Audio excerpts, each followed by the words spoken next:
नमस्कार दोस्तों। और फिर 6 बरस से 7 बरस तक की कौन सी ऐसी स्त्री है जो अपने रूप की प्रशंसा पर बेहोश ना हो जाए। अच्छा लाइए, वह स्पीच कहाँ है? मुझे टाइप कर दी है ना? उसने विषय बदलते हुए कहा। हाँ यह लीजिए। कपूर ने दे दी। यह तो मुश्किल से 3-4 घंटे का काम है। और पम्मी ने स्पीच को उलट पलट कर देखा। चंदन ने पूछा, माफ कीजिएगा, मैं क्या कुछ व्यक्तिगत सवाल पूछूं? पूछिए, पम्मी ने कहा। क्या आप टाइपिस्ट हैं? जी नहीं, पम्मी ने उन्हीं कागजों पर नजर गड़ाते हुए कहा। मैंने कभी टाइपिंग और शॉर्ट हैंड सीखी नहीं है। तब मैं सीनियर कैम्ब्रिज के पास करके यूनिवर्सिटी गई थी। यूनिवर्सिटी मुझे छोड़नी पड़ी क्योंकि मैंने अपनी शादी कर ली। अच्छा, आप शादीशुदा हैं? आपके पति कहाँ हैं? आर्मी में हैं, रावलपिंडी में। लेकिन आप तो मिस लगाती हैं क्योंकि हम लोग अलग हो गए हैं, तलाक हो गया है हमारा। पम्मी ने स्पीच के कागजों को तय करते हुए बोला, मिस्टर कपूर, क्या आप अविवाहित हैं? जी हाँ।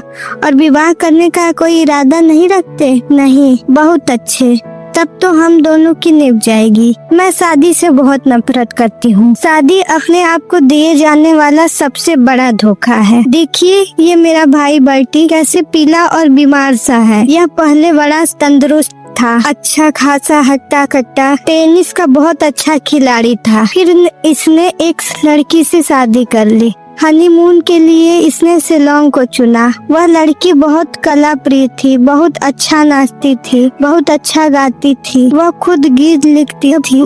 यह गुलाब का बाग उसने ही बनवाया था। इन्हीं के बीच ये दोनों घंटों गुजार देते थे। कुछ दिनों बाद दोनों में झगड़ा हुआ। क्लब में एक बाल डांस था और उस दिन वह लड़की बहुत अच्छी लग रही थी, बहुत। डांस के बाद इनका ध्यान डांस की तरफ कम और अपनी पत्नी की तरफ ज्यादा था। इन्हीं आवेशों में उसकी अंगुलियां जोर से दबा दी और वह चीख पड़ी। सभी इन लोगों की ओर देखकर हंस पड़े। वह घर आई और बहुत बिगड़ी। बोली, आप नाच रहे थे या टेनिस का मैच खेल रहे थे? मेरा हाथ था, कोई टेनिस का रैकेट नहीं। इस बात पर बर्टी बिगड़ गया। उस दिन से दोनों लोगों में कहासुनी होने लगी। धीरे धीरे वह लड़की सार्जेंट नाम के किसी लड़के से प्यार करने लगी।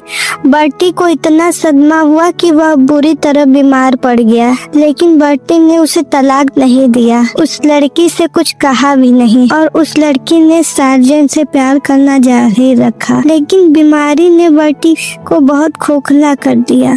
जब बर्टी थोड़ा सुधरा तो उसको एक बच्ची हुई और उसी में वह मर गई। हालांकि हम लोग सब जानते हैं कि वह बच्ची उस सार्जेंट की थी, लेकिन बर्टी को यकीन नहीं होता था। वह सार्जेंट को प्यार करती थी। वह कहता है, यह दूसरे को प्यार करती होती तो बीमारी में मेरी इतनी सेवा नहीं करती। उस बच्ची का नाम बर्टी ने रोज रखा और उसे दिन भर उन्हीं गुलाब के फूलों के बीच में लेकर बैठा रहता था, जैसे अपने पत्नी के साथ बैठता था। 2 साल बाद बच्ची को सांप ने काट लिया। वह भी मर गई और तब से बर्टी का दिमाग बिल्कुल भी ठीक नहीं रहता है। खैर जाने दीजिए, आइए आप अपना काम शुरू करिए। चलिए अंदर स्टडी रूम में चलते हैं। चलिए, चंदर बोला और पम्मी के पीछे पीछे चल दिया। मकान बहुत बड़ा था, पुराने अंग्रेजों के महलों जैसा। साज सजावट भी पुराना था, थोड़ा सा गंदा हो गया था।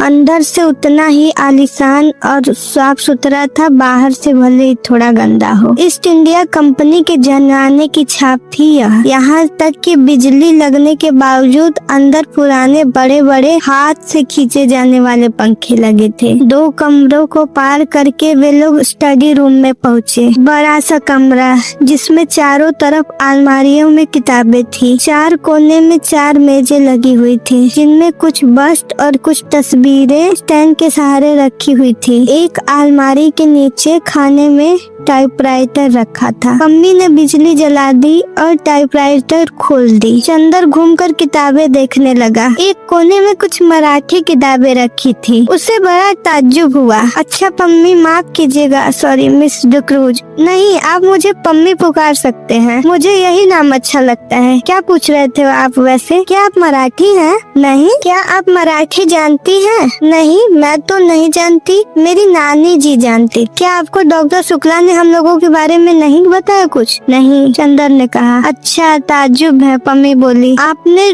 ट्रेनाली डिक्रूज का नाम सुना है ना? हाँ हाँ, जरूर। डिक्रूज जिन्होंने कौशाम्बी की खुदाई करवाई थी, वह तो बड़े पुरातत्ववेत्ता थे। चंदन ने कहा, हाँ वही। वह मेरे सगे नाना थे और वह अंग्रेज नहीं थे, मराठा थे। उन्होंने मेरी नानी से शादी की थी जो एक कश्मीरी ईसाई महिला थी। उनके कारण भारत में उन्हें ईसाईयत अपनानी पड़ी। यह मेरे नाना का ही मकान है और अब हम दोनों को मिल गया है। डॉक्टर शुक्ला के दोस्त मिस्टर श्रीवास्तव बैरिस्टर ने हमारे खानदान के अटॉर्नी थे। उन्होंने और डॉक्टर शुक्ला ने यह जायदाद हमें दिलवाई। लीजिए, मशीन तो ठीक हो गई। उसने टाइपराइटर में कार्बन और कागज लगाकर कहा, लाइए। इसके बाद घंटे भर तक टाइपराइटर नहीं रुका। कपूर ने देखा, यह लड़की जो व्यवहार में इतनी सरल और स्पष्ट है, फैशन में इतनी नाजुक और शौकीन, काम करने में उतनी ही मेहनती और तेज थी। उसकी उंगलियां मशीन की तरह चल रही थी, तेज इतनी कि 1 घंटे में उसने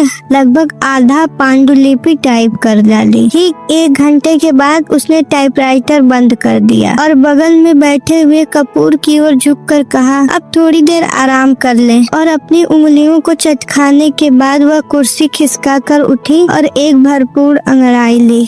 उसका अंग अंग धनुष की तरह झुक गया। उसके बाद कपूर के कंधे पर बैठकर लोभी से हाथ रखकर बोली, क्यों, एक प्याला चाय हो जाए? मैं तो पी चुका हूँ, लेकिन मुझसे अब काम नहीं होगा बिना चाय के। पम्मी ने एक अल्हड़ बच्ची की तरह बोला और अंदर चली गई। कपूर ने टाइप किए हुए कागज को कलम निकालकर उसकी गलतियाँ मिलाने लगा। चाय पीकर थोड़ी देर बाद पम्मी वापस आई और बैठ गई। उसने एक सिगरेट कपूर की तरफ आगे बढ़ाया। धन्यवाद, मैं सिगरेट नहीं पीता, चंदन ने कहा। अच्छा, ताज्जुब है। आपकी इजाजत हो तो मैं पी लूं? क्या आप सिगरेट पीती हैं? छी, मुझे लड़कियों का सिगरेट पीना बिल्कुल भी पसंद नहीं। मेरी तो मजबूरी है मिस्टर कपूर, मैं यहाँ के समाज में मिलती जुलती नहीं हूँ।